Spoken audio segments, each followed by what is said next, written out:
The scent of vanilla buttercream and shattered dreams clung to Amelia's Chanel gown. One moment, she was the radiant 6 months pregnant wife of tech millionaire Brandon Locke, celebrating his birthday in a room full of San Francisco's elite.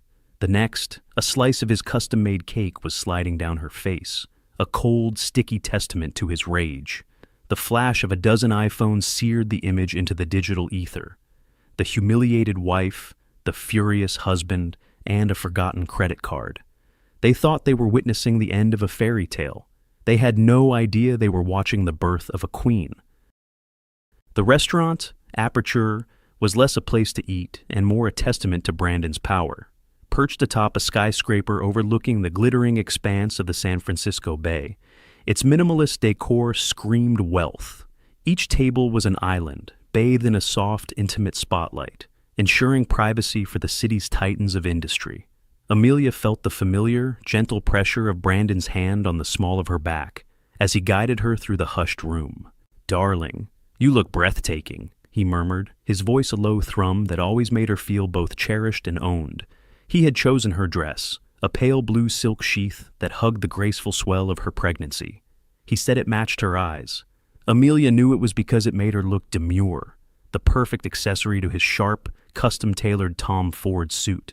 She smiled, a practiced gentle curve of her lips. "Happy birthday, my love!" Their table was the best in the house, a corner booth with a panoramic view of the Golden Gate Bridge, its lights piercing the encroaching fog. Seated already were Patrick Doyle, Brandon's COO and closest confidant, and his wife, Laura. Further down were the potential investors Brandon was courting, the formidable Langston family, patriarchs of an old-money conglomerate from the East Coast. They were conservative, traditional, and precisely the kind of partners Brandon needed to legitimize his new, family-focused tech venture. "Amelia, radiant as ever," Patrick said, standing to kiss her cheek. Laura offered a polite, air-thin smile. The dinner was a carefully orchestrated performance. Brandon was the star, charming, brilliant, effusive. He spoke of market caps and disruptive technologies, but he wove in anecdotes about preparing the nursery, about his excitement to become a father. He would periodically reach across the table to squeeze Amelia's hand, a public display of affection that felt more like a reminder of her role. She was the Madonna in his carefully crafted nativity scene, proof of his stability, his legacy. Amelia played her part flawlessly. She laughed at the appropriate moments, asked Edward Langston about his grandchildren, and deflected questions about her own career and art history with a self-deprecating wave of her hand. "Oh, that was a lifetime ago. My focus is entirely on our little one now." The words felt like ash in her mouth. Brandon had insisted she retire from her position at the local museum when they married. "A lock doesn't work," he'd said. "They preside." The tension, invisible to everyone else, was a taut wire between them. Earlier that week, she had brought up a prenatal yoga class she wanted to join. Brandon had dismissed it. "I've hired the best private instructor. You don't need to be in a public class with everyone." He controlled her diet, her social schedule, even the temperature of their penthouse. He called it caring for her. She was beginning to understand it was curation. Dessert arrived, a magnificent multi-layered cake with intricate vanilla bean frosting, a miniature sugar sculpture of the Locke Enterprises logo on top. The room applauded as Brandon blew out a single, elegant candle. He was 35, on top of the world. The waiter, a young man with nervous eyes, presented the bill in a leather folio. It was customary for Patrick to handle these things, a silent understanding within their circle. But tonight, Patrick was deep in conversation with the Langstons. Brandon, basking in the glow of his own success, gestured grandly towards Amelia. "My beautiful wife will handle it," he announced, his voice booming with false magnanimity. "She manages the household finances with such grace." A small, cold knot formed in Amelia's stomach. He had never, not once, asked her to pay for a business dinner. Her allowance, a generous sum that he deposited into her account monthly, was for personal shopping, lunches with friends, charity donations, the acceptable hobbies of a millionaire's wife. This was a test, a power play in front of his audience. She opened her clutch, her heart thumping against her ribs. She pulled out her wallet, the smooth leather feeling slick in her suddenly clammy hands.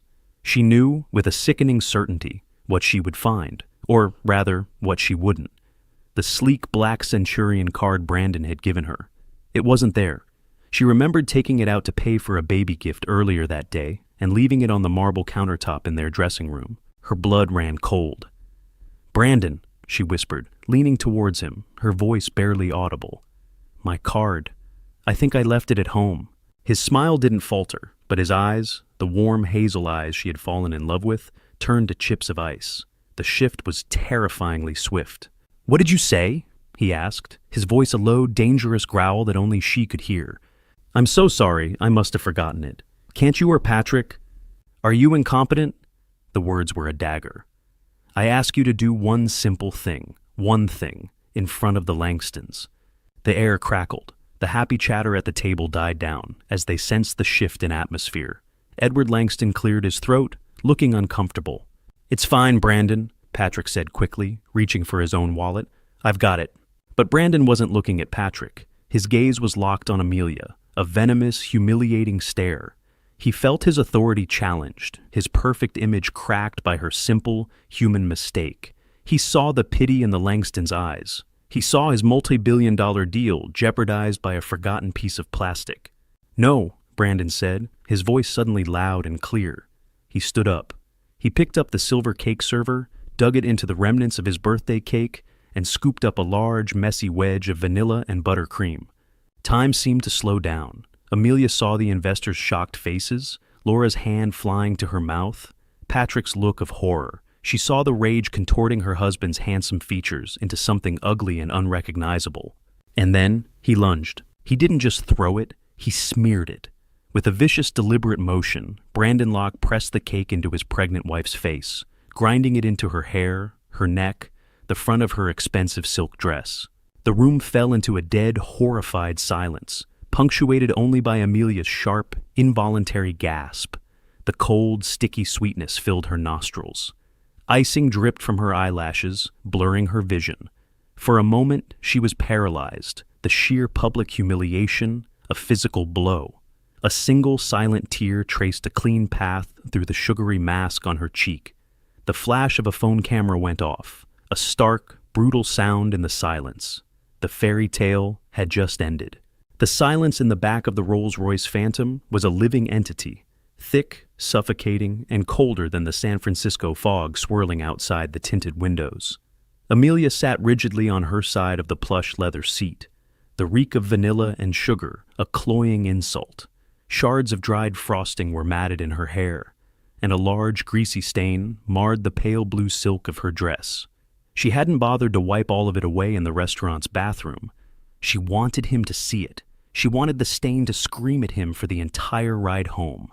Brandon stared straight ahead, his jaw a hard line of granite, his hands clenched into white-knuckled fists on his knees.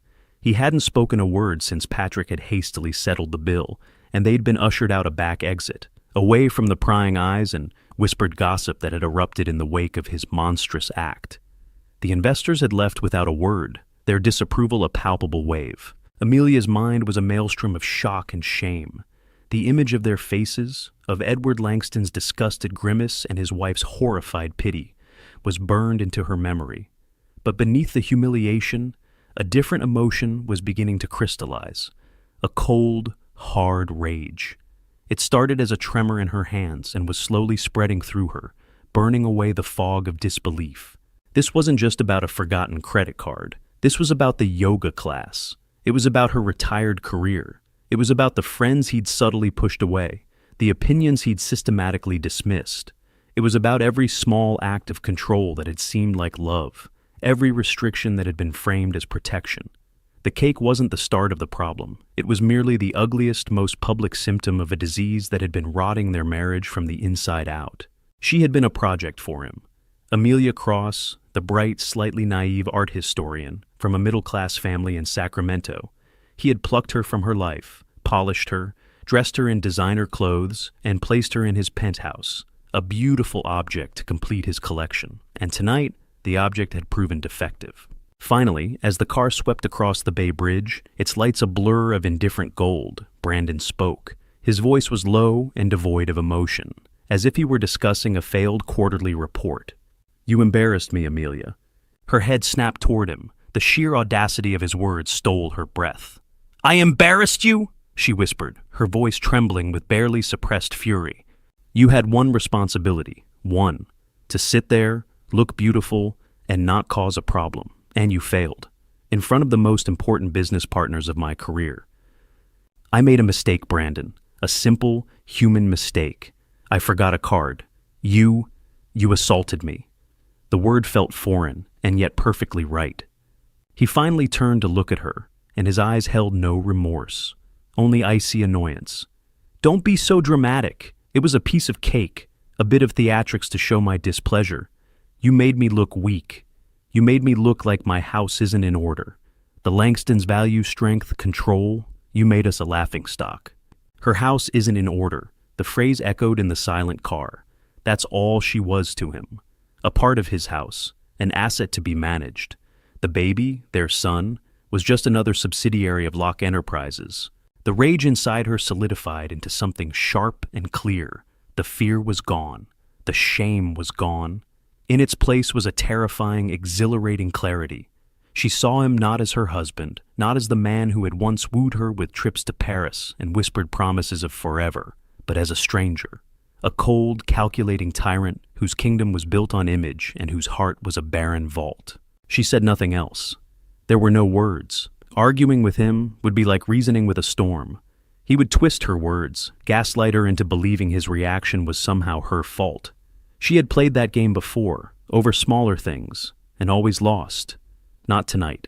When the Phantom pulled into the private subterranean garage of their penthouse building, Amelia didn't wait for the chauffeur to open her door. She got out, her stained dress a banner of her new, terrible freedom, and walked toward the private elevator without looking back. Upstairs, the penthouse was silent and cavernous. The floor-to-ceiling windows showcased a city that suddenly felt alien. She had once loved this view, feeling like she was on top of the world with him. Now, she just felt trapped in a glass box. She went straight to their master suite, locking the heavy oak door behind her. She heard him enter the apartment a few moments later, the heavy thud of his footsteps on the marble floor. He tried the handle of the bedroom door. It didn't budge. "Amelia, open the door," he commanded, his voice muffled. "We need to discuss how we're going to handle the PR fallout from this. Not, 'Are you okay?' Not, 'I'm so sorry.'" His first thought was damage control. Amelia ignored him. She stripped off the ruined Chanel gown, balling it up and throwing it into a corner. She stood under the scalding water of the shower for a long time, scrubbing her skin until it was raw, trying to wash away the feeling of his hands on her, the memory of the cloying sweetness of the cake, the stench of her own humiliation. When she emerged, wrapped in a towel, she looked at her reflection in the steam-fogged mirror. Her eyes were red-rimmed but clear. Her face was pale but set with a resolve she hadn't felt in years. She placed a hand on her swollen belly, feeling the gentle flutter of her son inside her. It was a small, insistent reminder of who she was fighting for now. Not just herself. Brandon's voice came again, impatient now. "Amelia, stop being childish." She walked past the door, ignoring him completely. She picked up her phone from the nightstand. Her hands were shaking, but her fingers were steady as she scrolled through her contacts. There was only one person she could call. One person who had seen through Brandon's polished veneer from the very beginning. She found the name and pressed the call button. It rang twice before a sharp, no-nonsense voice answered. "Harper, it's me," Amelia said, her voice cracking for the first time that night. "I need your help. Something terrible has happened." Harper Quinn's law office in the Mission District was a world away from Amelia's sterile penthouse. It was a chaotic, vibrant space filled with overflowing bookshelves, stacks of legal briefs, and the faint scent of strong coffee and old paper. Harper herself was the eye of this hurricane, sharp, impeccably dressed in a tailored blazer and jeans, with an intelligence that snapped and crackled in the air around her. She had been Amelia's best friend since college, their bond forged over late-night study sessions and cheap pizza, long before Brandon Locke entered the picture. Amelia sat on a worn leather couch, a mug of chamomile tea warming her hands. She had recounted the entire story, her voice low and steady, refusing to cry. Crying felt like a concession, a weakness she could no longer afford. Harper listened without interruption, her expression hardening from concern to a steely, controlled fury. When Amelia finished, Harper leaned forward, her dark eyes intense. "Okay," she said, her voice crisp and professional. "First things first. You and the baby are my priority. Are you hurt? Did he touch you anywhere else?" "No, just the cake. Physically, I'm fine." Amelia took a shaky breath. "Emotionally, I feel like I just woke up from a coma." "Good," Harper said, a surprising response that made Amelia look up. Waking up is what we need. The Amelia I know, the one who could deconstruct a 15th century triptych and argue its provenance for an hour, has been asleep for too long. Welcome back? A flicker of the old Amelia, the passionate, intelligent woman she used to be, stirred within her. Harper was right. Brandon had slowly, methodically sanded down her edges until she was smooth, polished, and perfectly compliant. He called it theatrics, Harper. He's not sorry. He's just angry that his image is tarnished. Of course he is, Harper scoffed, pacing in front of her desk. Men like Brandon Locke don't have emotions. They have assets and liabilities. His perfect family is an asset. Your public humiliation is a liability. His entire apology tour, which I guarantee is coming, will be about mitigating his losses, not healing your pain. Harper stopped pacing and fixed Amelia with a serious look. "So, the question is, what do you want to do? Do you want to leave him?" The question hung in the air, immense and terrifying.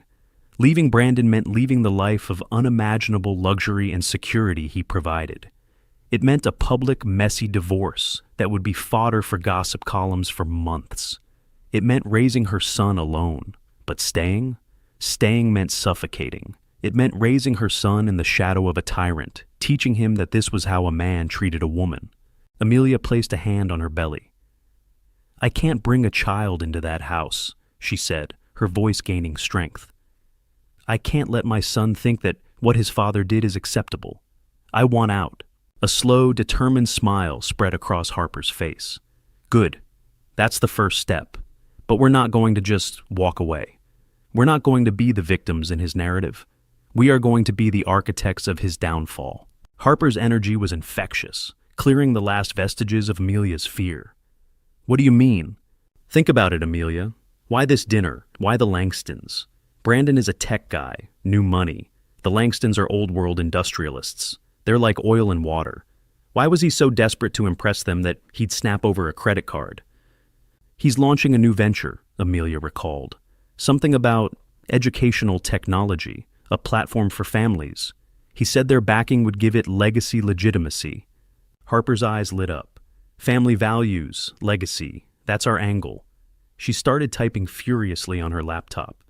"Men like Langston don't just invest money, they invest in an image. They want their partners to be paragons of virtue. A man who publicly assaults his pregnant wife over a dinner bill is not a paragon of virtue."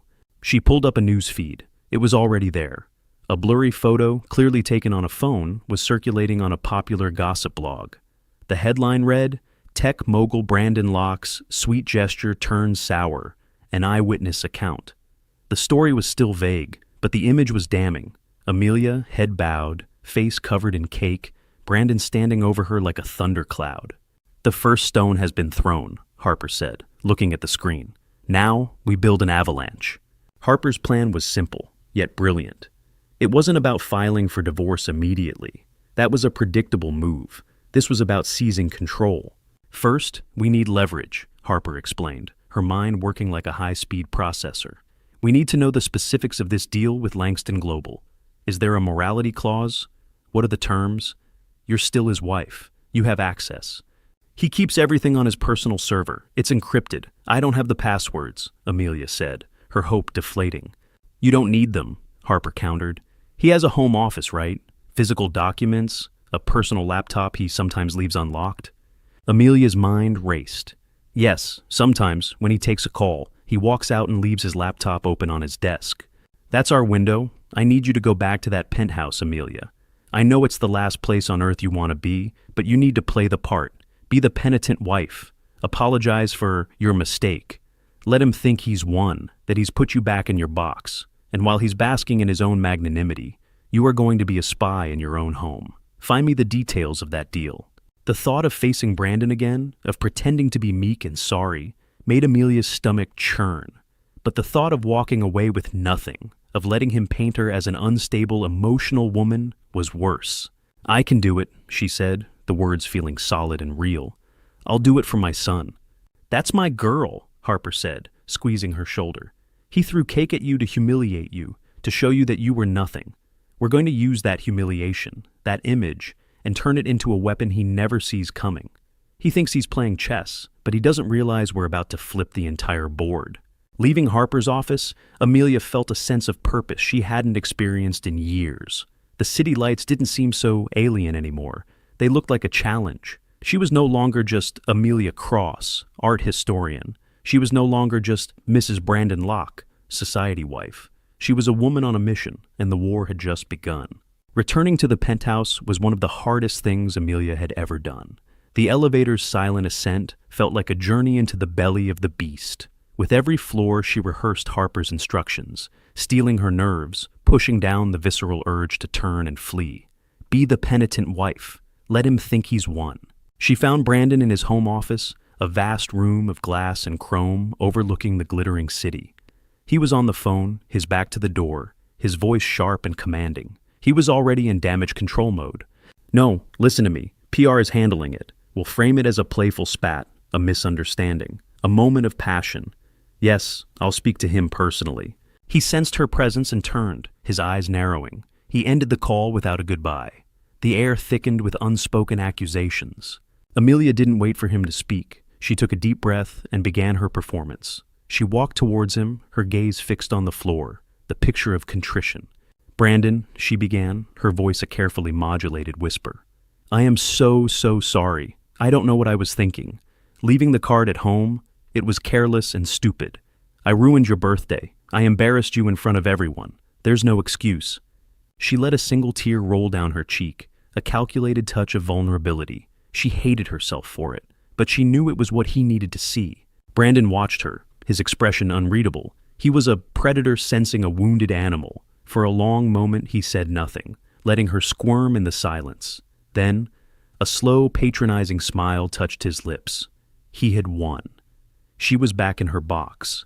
"It's done, Amelia," he said, his tone magnanimous now that his dominance was re-established. "It was an ugly scene, but we'll move past it." He walked over to her and tilted her chin up with his finger, forcing her to meet his gaze. "I may have overreacted. The pressure of the Langston deal is immense, but you need to understand your role. You are a reflection of me. Your mistakes are my mistakes." "I know," she said, forcing herself not to flinch from his touch. "I'll do better, I promise." His apology arrived the next day. A brand new fully electric Porsche Taycan, cherry red, parked in her spot in the garage with a giant bow on it. The card read, "For a fresh start. Love, B." It wasn't an apology. It was a transaction, a payment for her silence and compliance. The days that followed were a tense, surreal ballet. Amelia played the part of the dutiful, adoring wife to perfection. She brought him his coffee in the morning, complimented his business acumen, and listened patiently to his monologues about his own genius. She endured his touch, his casual ownership of her body, and the way he spoke about our son, as if the child were the next major Locke Enterprises acquisition. Inside, she was a coiled spring. Every fake smile, every placating nod, fueled the fire burning in her gut. She was biding her time, waiting for her moment. It came on a Thursday afternoon. Brandon was on a conference call in the main living area, pacing back and forth as he barked orders at his team. His laptop was open on the desk in his office, the screen glowing. Amelia knew this was her chance. Her heart hammered against her ribs as she slipped into the office, closing the door almost all the way, leaving just a crack to listen for his approach. The laptop was unlocked. His email was open. She felt a surge of adrenaline. With trembling fingers, she typed Langston Global into the search bar.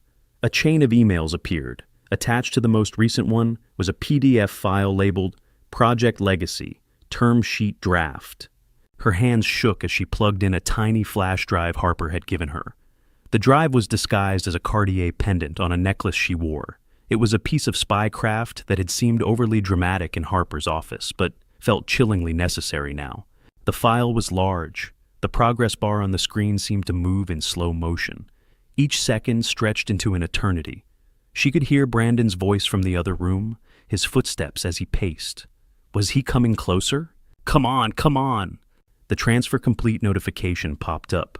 Amelia ripped the necklace from her neck, unplugged the flash drive, and shoved it into her pocket just as she heard Brandon's voice soften, the telltale sign of a call ending. She quickly clicked away from his email, opening a browser to a website for high-end nursery furniture. When he walked in a moment later, she looked up with a bright, innocent smile. "I was just looking at cribs," she said, her voice miraculously steady. "Do you like the oak or the white?" He glanced at the screen, his attention already elsewhere. "The oak, it's more substantial." He barely looked at her, already pulling his phone from his pocket, his mind back on his empire. He hadn't suspected a thing. Amelia excused herself, her legs feeling like jelly. In the safety of their master bathroom, she locked the door and leaned against it, her body trembling with the aftershock of the adrenaline. She had the file. She had the leverage. That night, unable to sleep, she lay in bed next to Brandon's sleeping form. His rhythmic breathing was the only sound in the dark room. He looked so peaceful, so handsome, a stranger.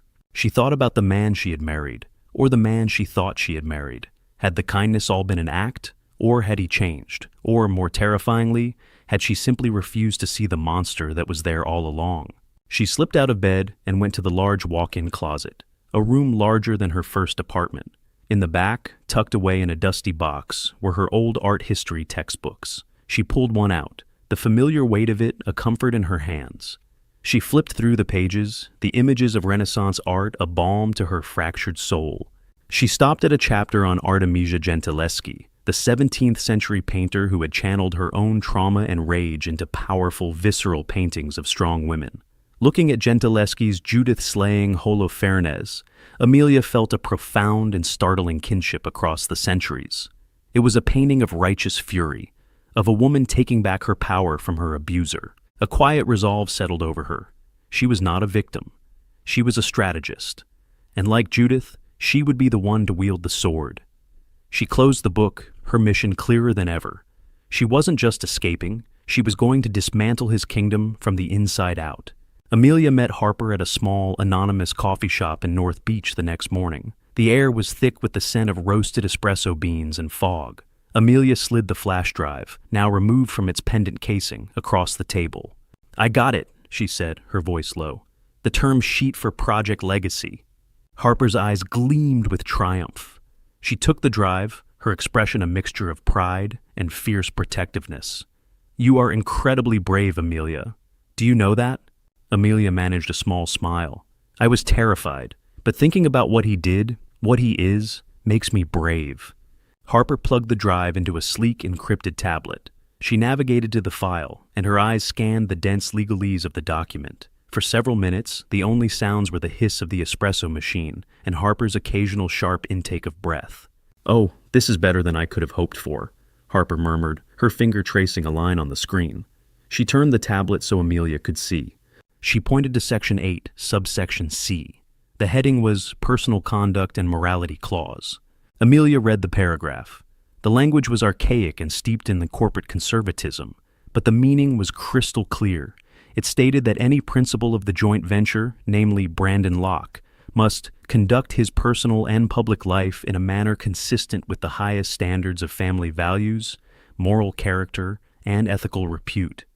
It went on to specify that any act of public scandal, moral turpitude, or behavior that brings disrepute upon the venture would be grounds for immediate termination of the agreement by Langston Global, with significant financial penalties for the Locke-led entity. "A morality clause," Amelia breathed. "It's real."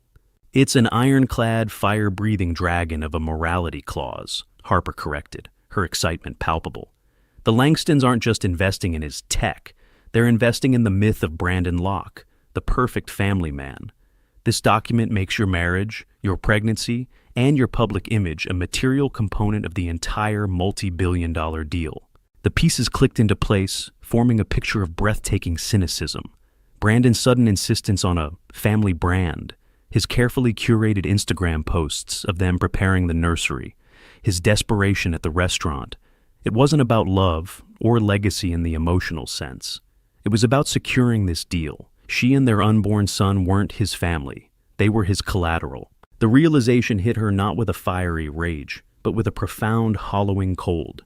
She had been a fool, a willing participant in her own deception. "He never loved me," she said, the words tasting like poison. "He acquired me." "He doesn't know how to love, Amelia," Harper said gently, her professional demeanor softening. "He only knows how to possess. But now, his prized possession is about to become his greatest liability." Harper leaned forward, her voice dropping to a conspiratorial whisper. "This changes everything. We don't need to fight him on his terms, in a messy divorce court where his army of lawyers will bury us. We can hit him where he is weakest and most vulnerable, his reputation, his wallet." "What do we do?" Amelia asked, her mind spinning. "We wait for the perfect moment," Harper said, her eyes alight with strategic fire. "He thinks the photo from the restaurant is a brush fire he can stamp out with a good PR team and a new Porsche. He has no idea we're holding a nuke. We need a stage, a public forum where he feels completely in control, completely safe, a place where the Langstons will be present." Amelia thought for a moment, her knowledge of Brandon's meticulously planned social calendar kicking in. "The Locke Foundation Gala," she said instantly.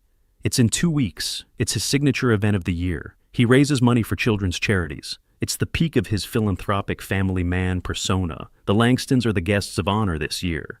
Harper's smile was predatory. "Perfect. The higher the pedestal, the harder the fall. He'll expect you to be on stage with him. The glowing, forgiving, pregnant wife. A living, breathing symbol of his wonderful life.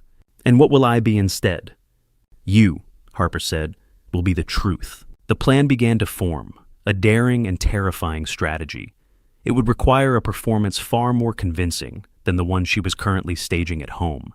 It would require her to stand by his side, smiling for 2 more weeks, all while secretly preparing to detonate his world. As they left the coffee shop and stepped back into the gray San Francisco morning, Amelia felt a shift in her own internal landscape. The victim was gone. The hurt, while still present, was being repurposed. It was no longer a wound. It was fuel. She was not just fighting against Brandon anymore. She was fighting for a future where her son would learn what real strength and integrity looked like, not from the father who had abandoned those principles, but from the mother who had reclaimed them. The path ahead was perilous, but for the first time in a long time, it was her own. 2 days after discovering the morality clause, Amelia received a summons. It came in the form of a curt text message from a number she had saved under Margaret, T., the Fairmont. 3 p.m. "Don't be late. It wasn't a request." Margaret Locke was the architect of Brandon's ambition and the source of his coldness, a woman carved from glacial ice and old money. She saw emotion as a vulgar indulgence and marriage as a strategic merger.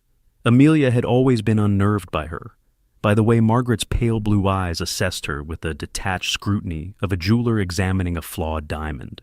Amelia chose her outfit carefully, a conservative cream-colored cashmere dress, low heels, and minimal makeup. She needed to look serene, unbothered, the very picture of a woman who had forgiven her husband's minor indiscretion. She found her mother-in-law in the Fairmont's Laurel Court, seated at a pristine table set for high tea. Margaret was immaculate in a steel gray suit, her silver hair styled in a severe, elegant chignon. She didn't smile as Amelia approached. "Amelia, you look recovered," Margaret said, her voice as crisp as a winter morning. She gestured to the chair opposite her. "I'm perfectly fine, Margaret. It was just a silly misunderstanding," Amelia replied, her voice smooth as cream. The lie felt practiced, easy now. A waiter poured Earl Grey tea into fine china cups. For a few moments they sat in a silence so thick Amelia could feel it pressing on her. Margaret took a delicate sip of her tea, her eyes never leaving Amelia's face. "The internet seems to think otherwise," Margaret finally said, placing her cup down with a soft click. "There are pictures, unflattering ones, chatter. It's messy. Brandon and I have handled it. He was under a lot of pressure." Margaret waved a dismissive, beer-ringed hand. "Pressure is not an excuse for poor optics. Brandon knows this. I taught him better. What happened at that restaurant was not just an emotional outburst. It was a tactical error." Amelia felt a chill run down her spine. Margaret wasn't concerned about her daughter-in-law's well-being or her son's temper. She was critiquing the execution of his cruelty. "The Locke name means something," Margaret continued, her voice low and intense. "It means strength, control, an impenetrable facade. What Brandon did was expose a crack in that facade. He showed the world, and more importantly, the Langstons, a man who cannot manage his own house. There it was again, that phrase, his own house. The Langstons are very important to him, Amelia offered, testing the waters. Margaret's gaze sharpened. The Langstons are not important. Their name, their legacy, their capital, that is what's important. This deal is the culmination of everything I have raised Brandon to be. It will elevate our family from mere tech billionaires to a dynasty. It is everything. Her eyes bored into Amelia. And you, my dear, are a crucial component of the deal's success. She leaned forward, the scent of her expensive floral perfume washing over Amelia.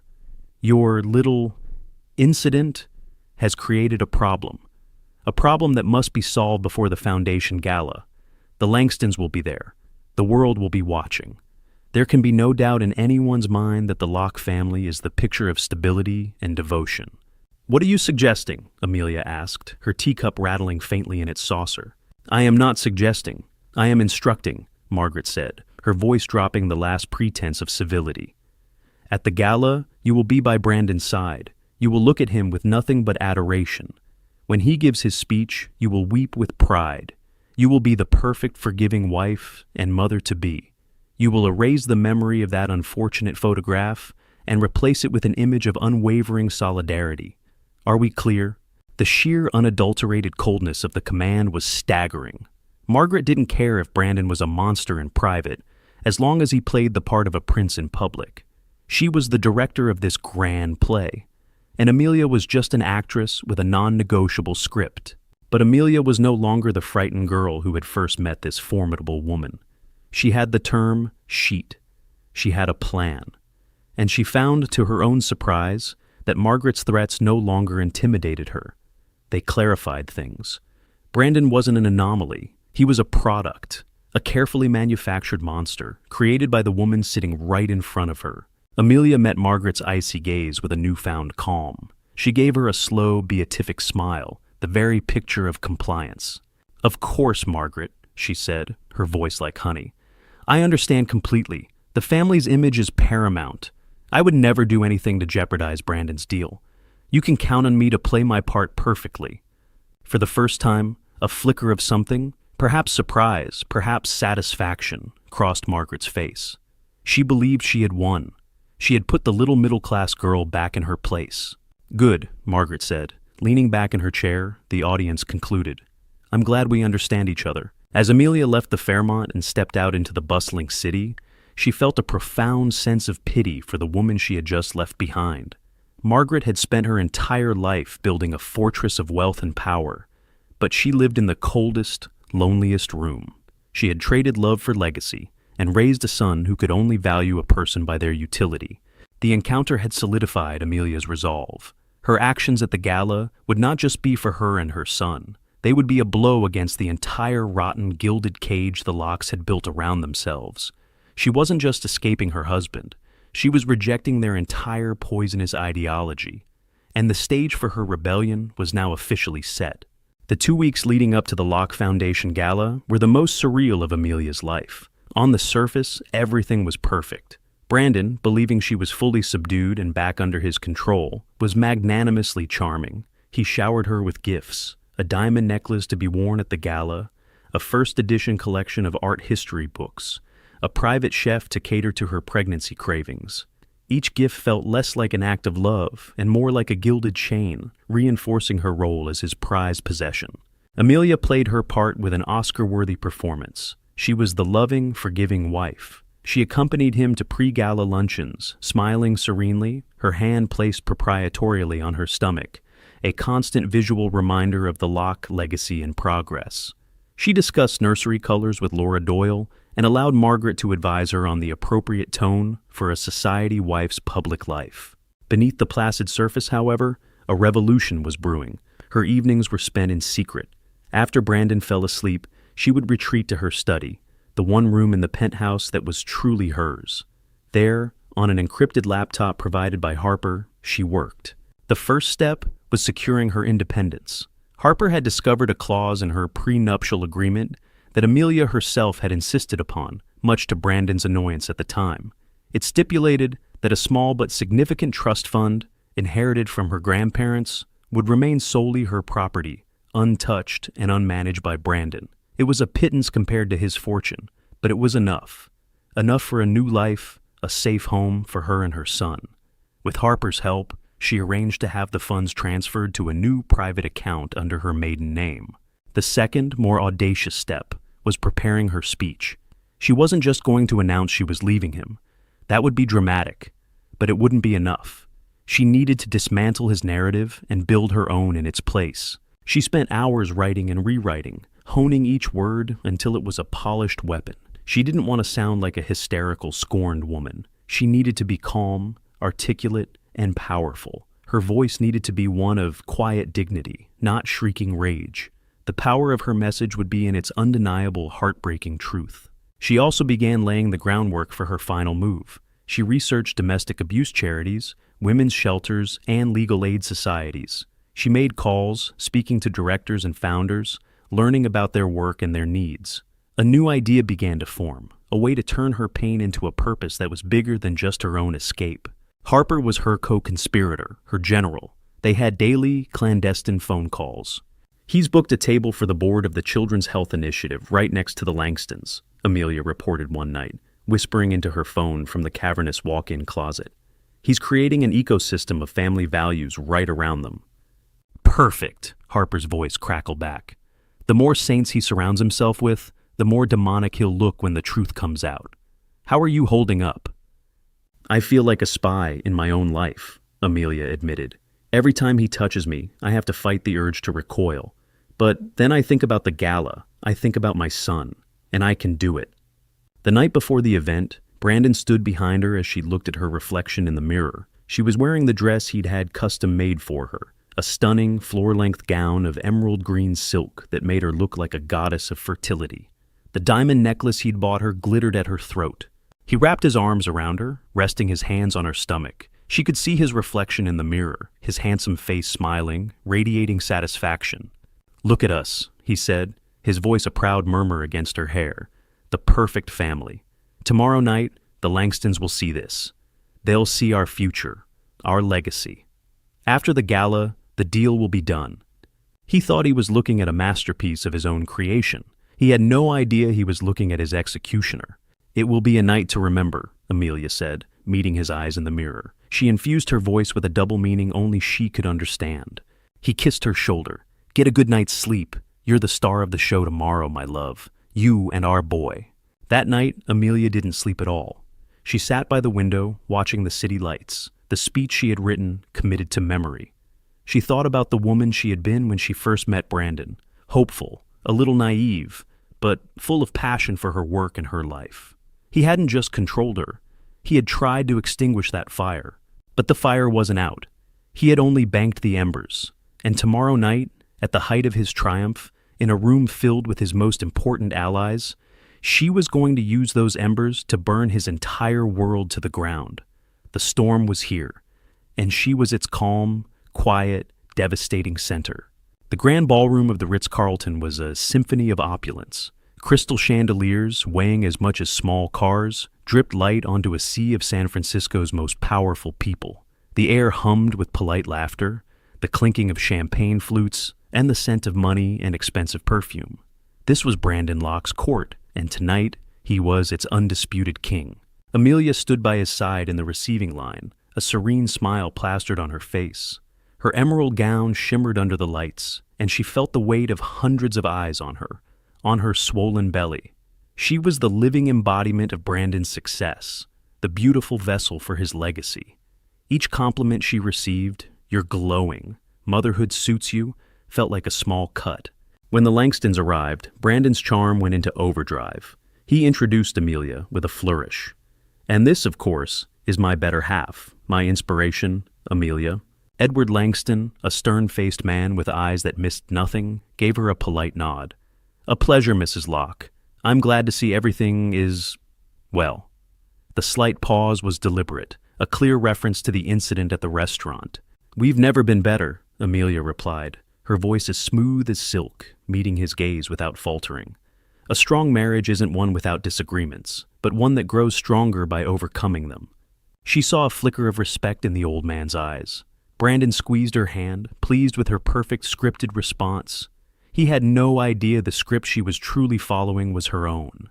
The dinner was an interminable affair. Amelia picked at her food, her stomach a knot of nerves and steely resolve. From the stage, a series of speakers lauded Brandon's generosity, his vision, his commitment to family. A slickly produced video played, featuring smiling children from the charities he supported, interspersed with soft-focus shots of him and a radiant Amelia walking on a beach, his hand resting on her stomach. The room audibly awed. The propaganda was breathtakingly effective. Finally, the moment came. The MC's voice boomed through the speakers. And now, it is my distinct honor to welcome to the stage the man of the hour, the founder of the Locke Foundation, Mr. Brandon Locke. The room erupted in applause. Brandon stood basking in it and turned to Amelia, holding out his hand. "Come with me, darling." Her heart hammered in her chest, but her face remained a mask of placid adoration. She took his hand and allowed him to lead her onto the brightly lit stage. He guided her to a single, throne-like chair set slightly behind the podium while he stood at the front. The symbolism was not lost on her. He was the speaker. She was the silent, supportive prop. Brandon began his speech, his voice resonating with practiced charisma. He spoke of hope, of the future, of the duty of the privileged to help the less fortunate. He spoke of his own impending fatherhood, his voice thick with emotion. Oh, and as I stand here, on the cusp of becoming a father, I understand more than ever that our true legacy is not in the companies we build, but in the world we leave for our children. He turned to Amelia, his eyes shining with what looked like genuine love. The entire room followed his gaze. And I could not do any of this without my incredible wife, Amelia. Her grace, her strength, and her heart are the foundation of my world. In fact, I'd like her to say a few words. This was it, the moment she had rehearsed in her mind 1,000 times. This was his fatal mistake. Drunk on his own success, he was handing her the microphone, expecting a few tearful, loving sentences to seal his perfect image. She stood slowly, gracefully, and walked to the podium. Brandon beamed, stepping aside to give her the stage. He kissed her cheek, whispering, "Just a few words, my love. Tell them how happy we are." Amelia looked out at the sea of faces, Margaret's smug smile, the Langstons' approving nods, Brandon's triumphant gaze. She took a deep, steadying breath. "Good evening," she began, her voice clear and calm, amplified throughout the silent ballroom. "Brandon is right. Our legacy is the world we leave for our children, and it is for my son that I need to speak tonight. Not with the words my husband expects, but with the truth." A confused murmur rippled through the crowd. Brandon's smile tightened at the edges. "You all see a beautiful story here," Amelia continued, her voice gaining strength. "A story of wealth, power, and the perfect family. But the most beautiful facades often hide the deepest cracks. The story you saw in a video is a fiction. The truth is much darker." She paused, letting the weight of her words settle. The room was now dead silent. "The truth is that 2 weeks ago, at his birthday dinner, my husband didn't just disagree with me. In a room full of people, he humiliated me. He assaulted me. He smeared cake on my face and in my hair because I made a simple mistake, because his pregnant wife momentarily tarnished his perfect image in front of potential investors." Gasps echoed through the ballroom. All eyes darted from Amelia to Brandon, whose face had turned a sickly shade of pale. Margaret looked as if she'd been slapped. "He didn't apologize for the pain he caused me," Amelia's voice rang out, strong and unwavering. "He apologized for the tactical error. He bought me a new car to purchase my silence, because he is not governed by love, but by a morality clause in a business deal." She looked directly at the Langstons' table. "A deal that requires him to present the image of a perfect family man. This family, this baby, are not the foundation of his world. They are leverage. We are assets." Brandon lunged for the microphone, his face a mask of fury. "Amelia, that's enough!" But she held it fast, sidestepping him. "No, Brandon. For 2 years, I have had enough of the control, the isolation, the quiet gaslighting that you call love. But tonight, it ends." She turned back to the stunned audience. "I am leaving my husband, and I am taking the one thing of value from this marriage that is truly mine, my integrity, and I plan to use it. I have discovered that the trust fund my grandparents left me is more than enough to start a new life. So, tonight, I am pledging to use it to launch a new foundation. One that won't just have a gala once a year, but will work every single day to provide resources, legal aid, and safe havens for women and children who are trapped in gilded cages, who suffer abuse behind the closed doors of powerful men. Tears were now streaming down her face, but they were tears of liberation, not sorrow. My son will not be raised in a house where a woman's worth is measured by her compliance. He will be raised in a house where truth matters. That is my legacy. She placed the microphone gently on the podium and, without a single glance at the ruins of the man beside her, she turned and walked off the stage. The silence in the room was absolute, a vacuum of shock and awe. Then, from the back of the room, one person began to clap, then another, and another. Soon, the entire room, save for the Locks and the Langstons' table, was on its feet, a thunderous rolling ovation washing over her as she walked, head held high, out of the ballroom and into her new life. The fallout was immediate and catastrophic for Brandon. The video of Amelia's speech, captured on 100 smartphones, went viral before the gala guests had even found their cars. Lock Gala, Gilded Cage, and Amelia Cross were trending worldwide by sunrise. The carefully constructed facade of Brandon Locke, philanthropist and family man, had been publicly and irrevocably demolished. The Langston Global deal didn't just collapse, it evaporated. Edward Langston issued a public statement within 24 hours, citing a failure to meet the ethical and moral standards of their partnership. The stock of Locke Enterprises plummeted. Journalists dug into Brandon's past, and a pattern of control and intimidation in his business dealings began to emerge. The king was not just dethroned, his castle was being dismantled stone by stone. Amelia didn't watch any of it. Guided by Harper, she had disappeared. She'd moved into a beautiful but modest rented house in a quiet, tree-lined neighborhood in Berkeley, a world away from the sterile glass box in the sky. Her first purchase was a set of canvases and oil paints.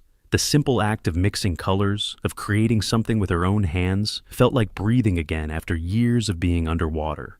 Her new foundation, which she named the Artemisia Project, after the painter who had inspired her, was inundated with support. Donations poured in from anonymous women, from wealthy philanthropists who had been at the gala, from people all over the world who had been moved by her story. Harper left her corporate law firm to become the project's chief legal counsel, and together they began building something real, something that would make a difference. A month after the gala, Amelia received a letter. It was from Brandon. Her first instinct was to burn it, but sensing this was a final chapter she needed to close, she opened it. The letter was not what she expected. It wasn't angry or manipulative. It was short, stilted, and broken. He wrote that his mother, Margaret, no longer spoke to him. His company was in turmoil. He was alone, for the first time in his life, in the silent penthouse. He wrote that the silence was deafening. He didn't ask for forgiveness, only stated in one simple raw sentence, "You were the only real thing in my life, and I destroyed it."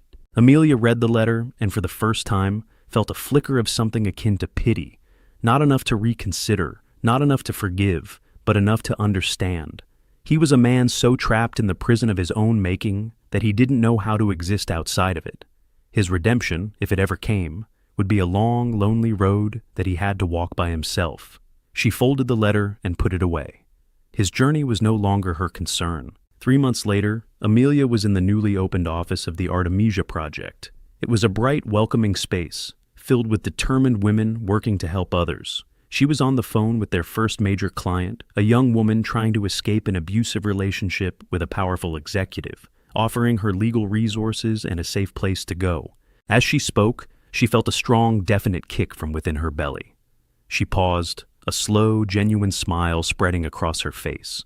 She placed a hand on her stomach, a gesture that was no longer a performance for others, but a private, profound connection.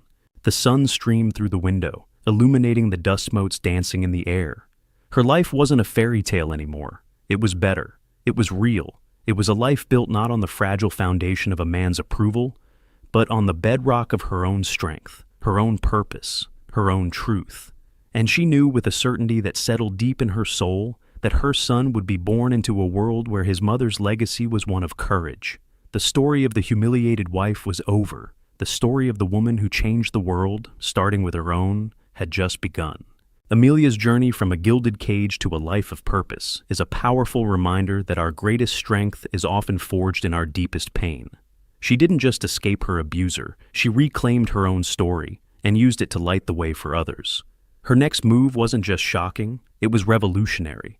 It proves that one voice, speaking the truth, can be louder than all the money and power in the world. What do you think of Amelia's incredible transformation? Could you have done what she did? Let us know your thoughts in the comments below.